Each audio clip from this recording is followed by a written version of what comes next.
চেপে বসে থাকে। এই এহেন পরিস্থিতিতে দুশ্মনের যখন অভাব নাই, ওই সময় নায়েবে নবী হিসেবে যে আপনি শুধু ঈদের নামাজ পড়ায় এই দিন শেষ করে দিবেন 6টা, এই সুযোগ আপনার নাই।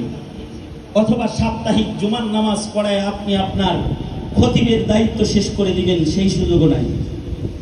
অথবা শুধুই মাত্র দর্শক তাদরিসে শামিল হয়ে আপনি কিছু আলেম পয়দা করবেন আর আপনার জীবন শেষ করে দিবেন, আর নায়াবাতের চেয়ারটা দখল করে রাখবেন। বিষয়টা এত সস্তা কারবার নয়। অথবা আপনি ইমামতের মুসল্লায় দাঁড়িয়ে 5 ওয়াক্ত নামাজের ইমামতি করে মুসল্লিদেরকে সহি সেজদা আর সহি রুকু দেওয়ায় আত্মতৃপ্তি পাবেন, এমন সমাজ কিন্তু এখন আর বাকি নাই। কারণ দুশ্মনরা আমাদের এই পরিমাণ ক্ষতি করেছে যে আগে ইলমি দুর্বলতা থাকলেও আকীদাগত সুস্থতা মানুষের ভেতরে বিদ্যমান ছিল।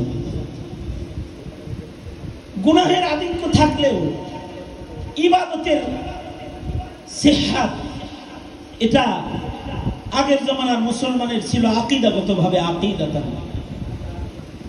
কিন্তু এই সময় এসে এখন বাতিলের আওয়াজ, দুষ্ট দাওয়াত, মিষ্ট কথা আর দুষ্ট দাওয়াত আর খেদমতের নামে মানুষকে খরিদ করার এনজিও কাফেরা এমন ভাবে কাজ করেছে যে আপনার আমার সন্তানদেরকে যতটুকুন বুঝ থাকলে তার ঈমান রক্ষা হয়, সেই জায়গায় দাঁড়ায় থাকতে তারা দিচ্ছেন আমাদের প্রজন্মকে।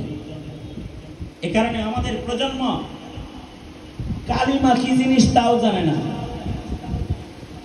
দাওয়াত ও তাবলীগ তো কালিমা চিনানোর মেহনত করে বুড়াদের ভেতরে।